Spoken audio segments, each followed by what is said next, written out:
வருகிற 23ஆம் தேதி நடைபெறவிருக்கிற தமிழ்நாட்டின் சட்டமன்ற தேர்தலில் சைதாப்பேட்டை தொகுதியின் வேட்பாளராக மாண்புமிகு தமிழ்நாட்டின் முதலமைச்சர் அவர்களால் அவருடைய நல்வாழ்த்துக்களோடு அறிவிக்கப்பட்டுள்ள நாம் இன்றைக்கு சார்பற்ற முற்போக்கு கூட்டணியைச் சேர்ந்த சைதை தொகுதியின் முக்கிய தலைவர்கள் 4 பேருடன் வேட்புமனுவை தாக்கல் செய்திருக்கிறோம்.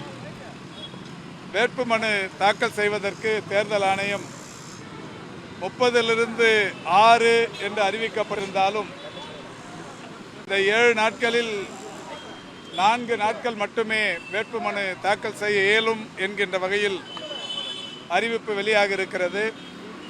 மீதமிருக்கிற நாட்கள் எல்லாம் அரசு விடுமுறை என்று அறிவிக்கப்பட்டிருக்கிறது. ஆக தேதி வரையிலான கால அவகாசத்துக்குள் 30, 2, 4, 6 ஆகிய 4 நாட்கள் மட்டுமே வேட்புமனு தாக்கல் செய்ய இயலும்.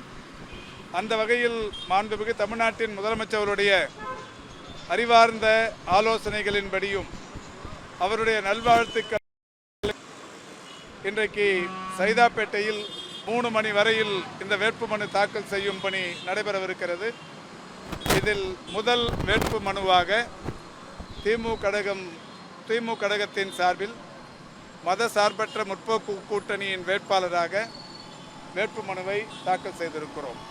பலமுனை போட்டி நிலவுது தேர்தலில் தாவேகா, நாம் தமிழர் கட்சியின பல பேர் எந்த அளவுக்கு வெற்றி வாய்ப்பு இருக்குன்னு சைதாப்பேட்டையில் எப்படி இருக்கு? மாண்புமிகு தமிழ்நாட்டின் முதலமைச்சர் அவர்கள் ஏற்கனவே கடந்த 5 ஆண்டுகளில் தமிழ்நாட்டில் படைத்திருக்கும் சாதனைகள் இமாலய சாதனைகள்.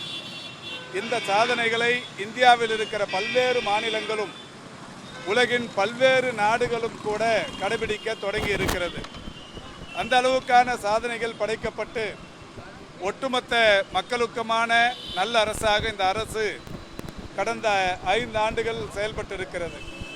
எனவே மக்கள் மத்தியில் மிகப்பெரிய அளவிலான எழுச்சியும் வரவேற்பும் மத சார்பற்ற முற்போக்கு கூட்டணிக்கு கிடைத்திருக்கிறது. நேற்றைக்கு மாண்புமிகு தமிழ்நாட்டின் முதலமைச்சர் அவர்களால் சூப்பர் ஸ்டார் தேர்தல் அறிக்கை வெளியிடப்பட்டிருக்கிறது.